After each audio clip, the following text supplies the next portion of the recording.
Hey guys, welcome back to the channel. So చాలా రోజుల తర్వాత ఒక వీడియోస్ కూడా చేయలేదు నేను కొన్ని సిచ్యువేషన్స్ వల్ల. So guys, 1 year ownership review కూడా ఇవ్వాలనుకున్నా, అది నెక్స్ట్ వీడియోలో చేస్తాం. సో ప్రజెంట్ అయితే బైక్కి కావాల్సిన స్పేర్స్ అంటే spare part prices and service charges ఎంతవరకు అవుతుంది, ఎంత ఎన్ని కిలోమీటర్స్ తర్వాత సర్వీస్ చేయాలి మన Z9కి అనేది ఫుల్ వీడియోలో అయితే చెప్తాను. సో గైస్, స్టార్టింగ్ వచ్చేసరికి ఆయిల్ నుంచి మాట్లాడదాం. సో మనకు Z9లో అయితే 3.8 లీటర్స్ వస్తుంది. 710లో 10W40 వేసుకోవచ్చు మనం. అండ్ చాలామంది మోటర్లు కూడా వెళ్తారు. అండ్ కవాసాకి షోరూంలో అయితే కవాసాకి బ్రాండ్ దొరుకుతుంది మనకు ఆయిల్. అది వచ్చేసరికి పర్ లీటర్ 1200 చేంజ్ ఉంటుంది. 3.8 లీటర్స్ అంటే ఇక అర్థం చేసుకోండి మీరు. అండ్ తర్వాత oil filter, same oil filter కూడా ఆయిల్ ఫిల్టర్ అయితే మనకు 1200 చేంజ్ ఉంటుంది. అది కవాసాకి బ్రాండే, మేడ్ ఇన్ జపాన్. ఇంకొచ్చేసరికి ఎయిర్ ఫిల్టర్ అయితే మనకు కావాల్సిన బ్రాండ్ వేసుకోవచ్చు. ఈబీసీ అయితే 8500 9000 అట్లా ఉంటుంది, మినిమం ఉంటుంది. సో 8000 పైనే ఉంటుంది కానీ తక్కువ అయితే ఉండదు ఎయిర్ ఫిల్టర్. సో అది 10,000 కిలోమీటర్స్ రన్ అయిన తర్వాత కూడా చేంజ్ చేసుకోవచ్చు. అండ్ కూలెంట్ కూడా మనకు సేమ్ 3.8 లీటర్స్ అయితే వస్తుంది. మనకు కావాల్సిన బ్రాండ్ వేసుకోవచ్చు. కూలెంట్లో కార్ది కూడా వేసుకోవచ్చు, ఎందుకంటే ఇది సూపర్ నేకిడ్ కాబట్టి దీనికి పెద్దగా ఏం అవసరం ఉండదు. ఇంజన్ అంతా కూడా హీట్ అవ్వదు, అయినా సరే సో మనకు ఫ్రంట్ నుంచి అంతా ఓపెన్ ఉంటుంది కాబట్టి ఇంజన్ కూడా చాలా కూల్ డౌన్ అయిపోతుంది ఈజీగా. అండ్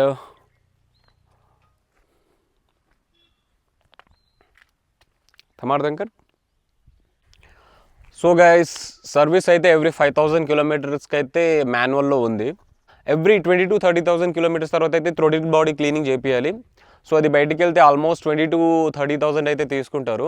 చాలా ఈజీ, మనం కూడా చేసుకోవచ్చు. చాలామంది చేసుకుంటారు, చాలామంది అయితే సర్వీస్ పాయింట్కి వెళ్ళి లేదంటే బయట మెకానిక్స్ దగ్గరికి వెళ్ళి చేయించుకుంటారు.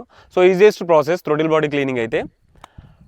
And let's talk about chain sprocket. So guys let's talk about chain sprocket. So chain sprocket అయితే మనకు ఆల్మోస్ట్ 22,000 నుంచి 30,000 వరకు అయితే చైన్ స్ప్రాకెటే ఉంటుంది. సో నేను బైక్ తీసుకున్న తర్వాత ఒక్కసారి కూడా చేంజ్ చేయించలేదు, చెప్పాను కదా. సో 1 ఇయర్ ఓనర్షిప్లో అయితే అన్ని రివ్యూ చేస్తాను, నేనేమేం చేయించిన, సో నా రివ్యూ ఏంది అనేది. సో హానెస్ట్గా చెప్తాను. అండ్ చైన్ స్ప్రాకెట్ కూడా చెప్పాను కదా. Next, so guys, headlights. In case మీకు కానీ హెడ్లైట్ కావాలంటే, ఒరిజినల్ కావాలంటే మాత్రం 40,000 to 50,000 ఉంటుంది. సో ఆఫ్టర్ మార్కెట్ అయితే 25,000 to 30,000లో వస్తుంది. సో ఇది ఆల్మోస్ట్ మనకు చాలామంది లైక్ ముంబై నుంచి కానీ ఢిల్లీ నుంచి ఇంపోర్ట్ చేసుకుంటారు. అండ్ సపరేట్గా నేను చాలాసార్లు ట్రై చేసిన, జస్ట్ ఇది గ్లాస్ మాత్రమే దొరుకుతుంది కావాలని, కానీ గ్లాస్ మాత్రం దొరకదు, మొత్తం అసెంబుల్ దొరుకుతుంది. And indicators, so original indicators కావాలంటే సో ఫ్రంట్ సైడ్ది అయితే 4,000 ఉంటుంది. సేమ్ బ్యాక్ది కూడా 4,000 ఉంటుంది. 2 పీసెస్ అంటే ఈచ్ పీస్ వచ్చేసరికి 2,000 పడుతుంది. సో అంత ఎక్స్పెన్సివ్ అనమాట. అండ్ ఈ గ్లాసెస్ ఉంటాయి కదా, సైడ్ మిర్రర్స్ కూడా same price. And handle bar end వచ్చేసరికి 5,000 ఉంటుంది. స్టెబిలిటీ కోసం ఇంతవరకు ఉంటుంది, మనకైతే లేదు. And let's talk about handle bar. So handle bar మనకు 12,000 చేంజ్ ఉంటుంది. ఒరిజినల్కి వెళ్తే ఇంకా ఎక్కువ ఉంటుంది. And so master cylinder kit, డిస్క్ది మాస్టర్ సిలిండర్ కిట్ వచ్చేసరికి ఇది కూడా మనకు 20-25,000లో ఉంటుంది. అండ్ బ్రేక్ ప్లేట్స్, ఇది ఒక్క బ్రేక్ ప్లేట్ వచ్చేసరికి 22,000 ఉంటుంది. సో ఇప్పుడు అండ్ క్రాష్ గార్డ్స్, ఇవైతే 4,500ది. మనకు కావాల్సిన బ్రాండ్లో వేసుకోవచ్చు, కావాల్సిన ప్రైస్లో. సో మినిమం టు మినిమం 4,000 కంటే తక్కువ మాత్రం ఉండదు. సో ఇన్స్టాలేషన్ కొంచెం టఫ్ ఉంటుంది. సైడ్ ఫ్రేమ్స్ మీరు ఏ దానికి టచ్ చేసినా సరే అబోవ్ 15,000 పైకి వెళ్ళాలి. సో ఇంకా ట్యాంక్ అయితే ఒక్క ట్యాంక్ వచ్చేసరికి 15 to 20,000 లోపు ఉంటుంది ఒరిజినల్ ట్యాంక్ అయితే. సో గైస్ ఏ ఒరిజినల్ స్పేర్స్ కావాలన్నా సరే షోరూంలో ఆర్డర్ ఇవ్వాల్సి వస్తుంది. దాదాపు ఇన్ కేస్ స్టాక్ ఉంటే మాత్రం ఇమీడియట్గా ఇచ్చేస్తారు. స్టాక్ లేకపోతే మళ్ళీ జపాన్ నుంచి ఇంపోర్ట్ చేస్తారు వాళ్ళు. మ్యాక్స్ 1.5 నుంచి 2 months టైం అయితే పడుతుంది. ఇంకా బ్రేక్ ప్లేట్స్, వెనకాల బ్రేక్ ప్లేట్స్ కూడా సేమ్ చెప్పా కదా ఇందాక, లైక్ 22,000 ఉంటుందని ఒక్క బ్రేక్ ప్లేట్ వచ్చేసి. అండ్ బ్రేక్ ప్యాడ్స్ గురించి చెప్పలేదు. సో మనకు త్రీ టైప్స్ ఆఫ్ బ్రేక్స్ ఉంటుంది. మనకు ఫ్రంట్ అయితే 2 బ్రేక్స్ ఉంటాయి, బ్యాక్ అయితే ఒక బ్రేక్ ఉంటుంది. సో ముంగల 1 సైడ్, ఇంకొక side, so 3 types of brake pads మాత్రం కావాలి. సో 3 సెట్స్ వచ్చేసరికి ఈ సెట్ ఈబీసీ మాట్లాడుతున్నాను నేను, 3,800 3,500 ఉంటుంది ఒక్క ఈబీసీ ఒక్క ప్లేట్ది. సో 1 సైడ్ 2 సైడ్, ఇంకొకటి 3 సైడ్ అంటే అర్థం చేసుకోండి మీరు 3,800 చేంజ్ అంటే ఎంతవరకు అవుతుందో. టైర్ ఇక మీరు కావాల్సిన బడ్జెట్లో కూడా వేసుకోవచ్చు. పిరేలి, రోసోలో కోర్సా, సో సంథింగ్ ఇంకా ఉంటుంది కదా, ఎక్సెట్రా. సో మనం కావాల్సినంత వరకు అయితే పెట్టుకోవచ్చు. అండ్ ఈ పాట్ వచ్చేసరికి ఇది ఫుట్ రెస్ట్ అసెంబుల్ సంథింగ్ ఏదో అంటారు. సో ఇది వచ్చేసరికి 30,000 ఉంటుంది. అవతల సైడ్ యువతల సైడ్ది 30,000.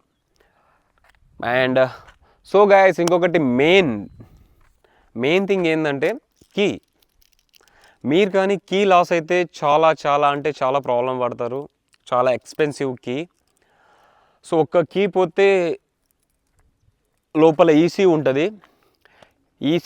సూపర్ కార్ కీ పోయినా సరే చాలా ఈజీగా తీసుకోవచ్చు. కానీ ఈ సూపర్ బైక్కి మాత్రం తీసుకుంటే ఓన్లీ కవాసాకిలో నాకు తెలిసినంత వరకు కవాసాకిలో మాత్రం కీ పోతే చాలా ఎక్స్పెన్సివ్ ఉంటుంది. అది డూప్లికేట్ కీ చేస్తారు కానీ ఇంజన్ స్టార్ట్ కాదు, ఎందుకంటే ఇందులో ఇమోబిలైజర్ సిస్టమ్ ఉంటుంది. సో దాన్ని ఇమోబిలైజర్ నుంచి మళ్ళీ ఈసీయూకి కోడింగ్ చేయాలి, రీకోడింగ్ చేయాలి, అది కరెక్ట్ సెట్ అవ్వాలి. సో ఇది సెట్ అవ్వాలంటే ఇంకా వాళ్ళు తీసుకుంటారు, కొందరు చార్జ్ చేస్తారు like 60,000-70,000. And replace just ECU and key set కావాలంటే మాత్రం దాదాపు 1 lakh నుంచి 1,80,000 వరకు పడుతుంది. సో ఇది కూడా మీరు ఒరిజినల్ ఆర్స్ ఇచ్చేసి సో అది చేసేస్తే కొన్ని ఫార్మాలిటీస్ ఉంటాయి, అది కంప్లీట్ చేయాలి షోరూంలో. అది కంప్లీట్ చేసిన తర్వాత మనకు 1.5 నుంచి 2 months పడుతుంది. సో అది డైరెక్ట్ జపాన్ నుంచి రావాలన్నమాట. సో ఇది గాయస్ కీది. సో కీ మాత్రం జాగ్రత్త ఉంచుకోండి, లేదంటే చాలా ప్రాబ్లం ఫేస్ చేయాల్సి వస్తుంది మీరు. ఇంకేముంది, సో లీవర్ గార్డ్స్ కూడా 5,000-6,000లో ఉంటుంది. సారీ లీవర్ గార్డ్స్ కాదు, levers. And guys seats, rider seat and pillion rider seat గురించి మాట్లాడుకుందాం. సో ఇవి షోరూంలో మాత్రం తీసుకుంటే 20,000-30,000 ఉంటుంది. 2 pairs, 1 pair అంటే rider seat and pillion rider seat అయితే మనకు 20,000-30,000 ఉంటుంది. సో నేనైతే కోల్ సీట్ వేసుకున్నా, అది ఒరిజినల్ సీట్ నాది జర బాగాలేకుండే కాబట్టి అది తీసేసి ఇంట్లో పెట్టేసిన నేను. సో సీట్ ప్రైస్ మాత్రం ఒక్క బ్యాక్ సీట్ తీసుకుంటే 15,000 ఉంటుంది. అండ్ ఫ్రంట్ సీట్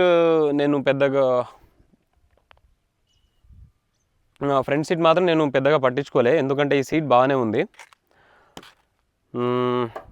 ఈ ఫ్రేమ్స్ గురించి కూడా చెప్పాను కదా. సో గైస్ ఈరోజు వీడియో అయితే ఇది. ఈ వీడియో ఎందుకు చేశానంటే చాలామంది నాకు పర్సనల్గా మెసేజ్ చేశారు, what is the maintenance of Z900 అని. సో గాయస్ ఇదైతే Z9 మెయింటెనెన్స్ నాకు తెలిసిన కాడికైతే చెప్పిన. సో ఇన్ కేస్ ఏమన్నా మిస్టేక్ ఉన్నా సరే, ఏదన్నా కరెక్షన్ ఉన్నా సరే చెప్పండి. And thank you guys, thank you for watching the video.